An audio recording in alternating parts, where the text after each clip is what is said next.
Morning friends, Chris here, CaribbeanPod.com. This recipe this morning takes me back to when I was a youth down on the islands, and on a Friday night we're coming home after the movies or something, and we would stop by the local oyster man, they're called. So it's either oyster or fresh coconut water we'd be drinking or enjoying after the movies. Late in the night, Marabella roundabout, guys, you will know about this. I'm a South man, true and true. Chris here, CaribbeanPod.com. Thanks for joining me in the kitchen. Today we're doing oyster shooter cocktails. A little bit different than what you're probably accustomed to if you are from Trinidad and Tobago. And for those of you who have never had these before, these are quite delicious. If you've ever had a Caesar, one of those, or a Bloody Mary, it is pretty much similar in taste, except we're going to spice things up with some Scotch bonnet pepper. We've got that the oyster thing happening, and if you really want to spike this, some vodka. Big people thing. Let's get going on this oyster shooter spiced up. Let's quickly run through the ingredients we'll be using here. Up front, 1 clove of garlic that I minced up very finely. Shadow Benny, also called bandania or culantro, 1 tablespoon of that. If you can't get culantro or Shadow Benny, you can certainly use cilantro. 2 tablespoons of that cilantro would be good because it's a bit milder than the key ingredient here, which is the Shadow Benny. 1/4 cup of water, 1/4 cup of tomato juice, 1 scallion that I chopped up very finely, just the green parts, 1 lime, 1 lemon, a teaspoon of ketchup, and I've got here the Caribbean Sunshine already prepped and ready to go, and that is 1 small Scotch bonnet pepper. You can use habanero pepper, you can use any sort of spicy pepper you like, because it's important that this have a little kick to it. When handling these peppers, remember to wear gloves if you're very sensitive, your skin is very sensitive, and also wash your hands with soap and water immediately after. 1/2 of a tomato diced up very finely. I've got some soy sauce here. I'm going to use maybe about a teaspoon or so of that soy sauce, and because of the soy sauce we probably won't need any salt. Some fresh ground black pepper, just a crack in there, and the star of the show, I've got here 5 oysters ready to go. So let's put this together. Hey, you're gonna love this one. Before we get to actually shucking the oysters and dicing it up, I have here a fairly large bowl just for mixing purposes, and I'm just going to put all the ingredients in there and get it ready for adding the oyster. So in goes that garlic, the Shadow Benny, which is all chopped up. We've got that chopped up scallion, and if you don't have scallions and you want to use fresh chives, chives will give it a nice kick as well. In goes that chopped up tomato. And I don't know if you guys can already see this, but the colors in here, already looking brilliant. In goes that ketchup. The acid in this ketchup is going to give it a nice little tang, as well as the color that and flavor, that sort of tomato base that this oyster cocktail is known for. In goes that tomato juice. And I'm making this very chunky. You can certainly, and it's because of the way I'm going to be serving this, but if you want to make this as an actual drink, you can certainly blend all of these ingredients together.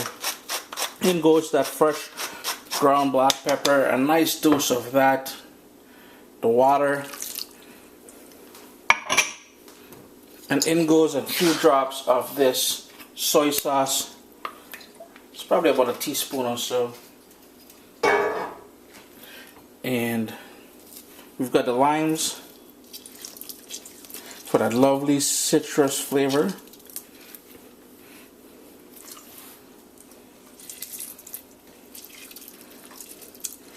And you're probably wondering why I'm using limes and lemons. It is because both of them tend to have their own unique citrus flavor. So in goes that lemon, and this one has seeds in this. I'm just going to squeeze it into my hand first and collect any pits in my fingers.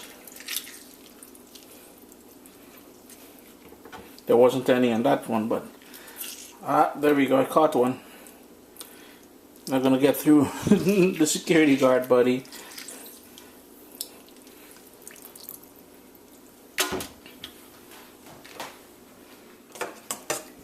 Just gonna give that a quick stir now. I'm gonna taste it for salt. Perfect. Now, when you taste it here, if it has a sort of a sour aftertaste, sort of a tart taste, you will need to add a little bit of salt. But as far as I'm concerned, this is really balanced now. So let's get ready to prep those oysters now. Chop it up and add it into here. So all you got to do is sort of take a knife, open up the oyster, and you can certainly save back the sort of oyster shell here for serving it on, because you can serve this on the half shell as well. And all you want to do is to scrape that meat out of the oyster, and these are small oysters. I'm just going to put that on there. Any sort of juice, put it into the into the bowl with that mixture that we made. And all you want to do now is to give that oyster a rough chop.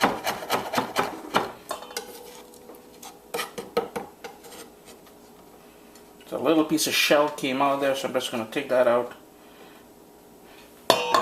And it's going to go into the bowl with that mixer. So I'm going to go ahead and chop these other 4 oysters. And typically I was hoping for more meat in this oyster, but these are smaller than I thought they would be.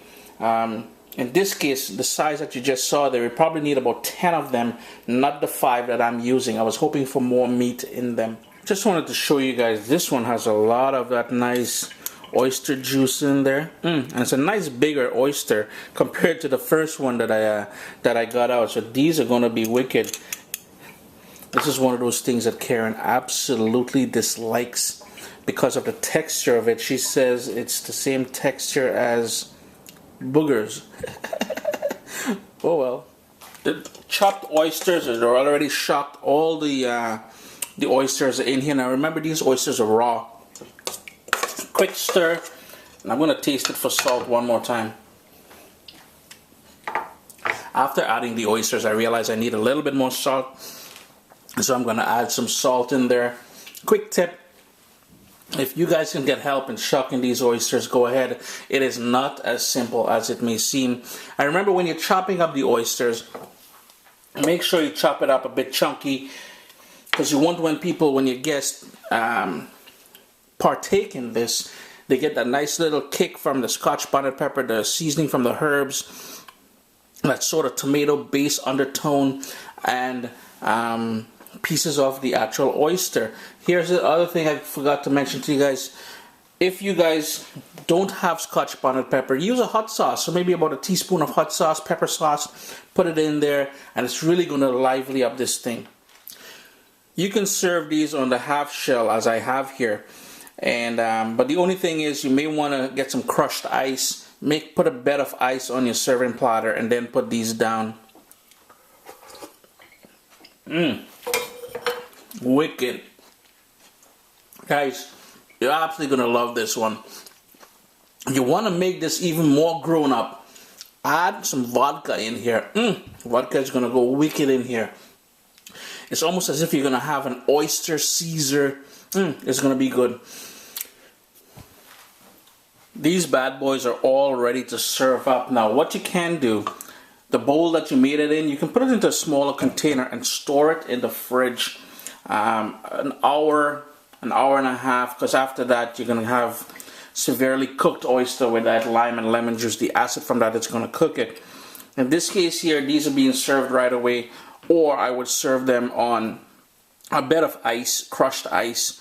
Nice little shooters here, so your guests come in, boom, they take one, they chuck it back, they're good to go.